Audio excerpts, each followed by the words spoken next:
Starfield is clearly one of the most anticipated games of 2023. People are extremely excited for it, and obviously I am too. Both Fallout and Elder Scrolls fans, and even people who have never played a Bethesda game before, are extremely hyped.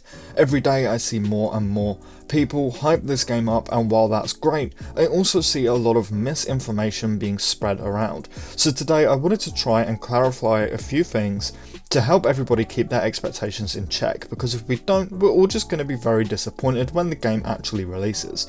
And in a world where false information gets spread around YouTube, Twitter and all of those other sites, it's difficult to know what's true and what isn't.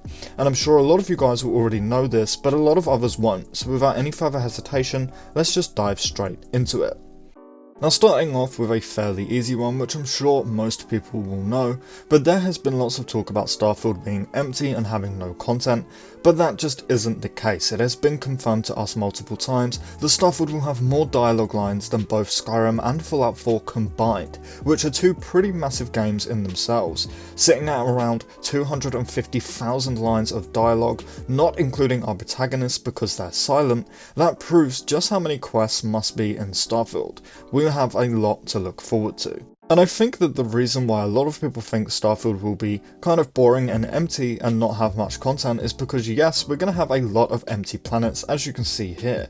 These are basically just resource farms. But on top of the 250,000 plus lines of dialogue, it has also been confirmed that Starfield will have more handcrafted content than any previous Bethesda Game Studios game.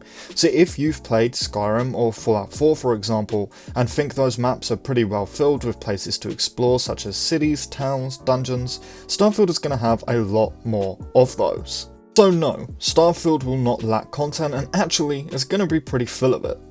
Now, another one that many of you will know, but Starfield is obviously an RPG. I'm seeing a lot of people complain about the combat, although it does look very improved in the latest gameplay that we've seen, and others say how they can't wait for a story-driven game. So again, just to sort of try and put expectations in check, Starfield's big focus will not be an amazing story or 10 out of 10 combat. It is an RPG, meaning Starfield's main focus should be about different kinds of things such as choices and consequences, building characters, living a life in the game, immersion, lots and lots of talking over combat, and things like that. Starfield will not be a linear story with some side content. In fact, many people who first play Bethesda Game Studios games do get very confused about where they're supposed to go and what they're supposed to do and what quest is what. This is why I recommend everybody who hasn't played a BGS game before to go and play Skyrim or Fallout 4, because Starfield will be extremely similar to those games in terms of combat, how questing will work, the open world, etc. And yes, of course, Starfield is changing a lot from past BGS games, but I think it's still good for new Bethesda fans to go back and play some of the old games to at least just get a small feel of what Starfield will most probably be like. Now, this is probably the biggest one on the list, but a very big misconception that I've seen is people saying that it hasn't been confirmed that we can't fly inside of a planet's atmosphere. But yes, it has. Todd Howard was straight up asked in an interview a while back, quote, "Can you fly the ship straight down into the planet?" And Todd Howard very simply replied, quote, "No," end quote.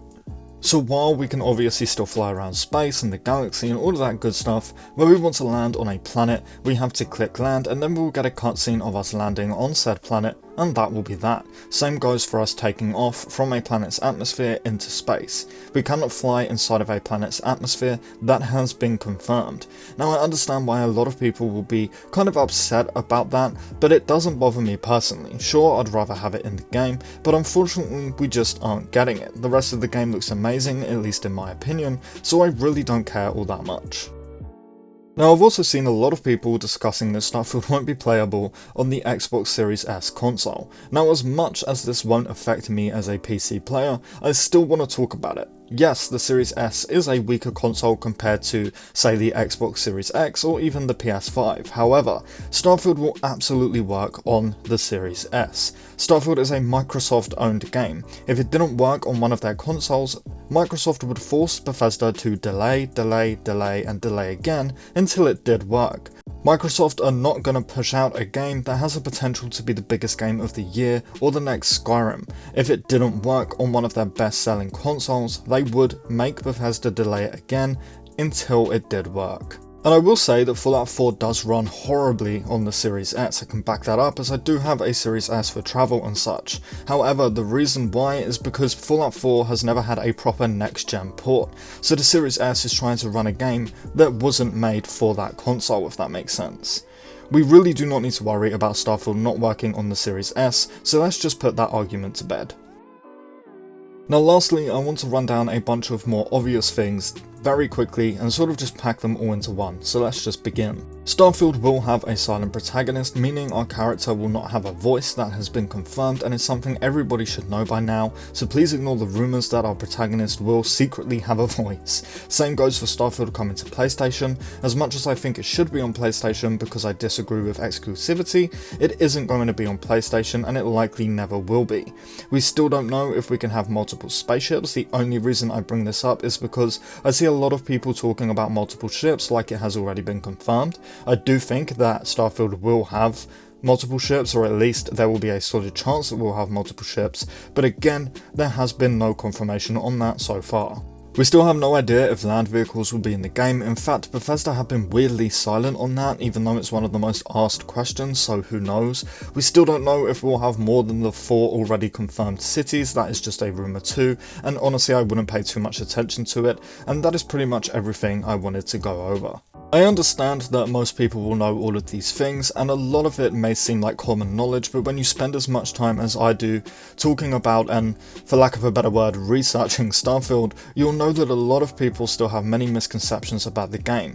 The reason I thought this video was important to make is because when we let our expectations get the better of us, we always wind up disappointed. Look at Cyberpunk for example. Sure, that was mostly CD Projekt Red's fault. They confirmed hundreds of things that weren't in the game and released a broken game, but the point still stands. If we assume things, we will likely only be left with disappointment. And look, I have a lot of assumptions about Starfield myself. For example, I'm pretty convinced that aliens will be in the game and will be tied to the ending of the main quest, but I'm prepared to be wrong on that, and I know that Bethesda have never confirmed it themselves. If it doesn't happen, I won't be disappointed. You get the point. I just personally feel that too many people are disappointed with things nowadays because of the amount of false leaks and rumours out there, mostly because of social media. So I hope that this video helped confirm some things for you, but that will do it for me today, guys. If you enjoyed the video, please do drop it a like. It really does help out more than you can imagine, and if you are new around here and you're looking for a place to stay up to date on Starfield content, everything from news to leaks to breakdowns, some speculation, information, and plenty of other Bethesda focused content, I've got you covered, so please do consider subscribing because I cover absolutely all of it over here. We're also really hoping to hit 5,000 subscribers sometime soon, so if you do subscribe, I thank you so much for the support and helping us get further into that goal. But with all of that said and done, I thank you all so much for watching, and I really hope to see you in the next one.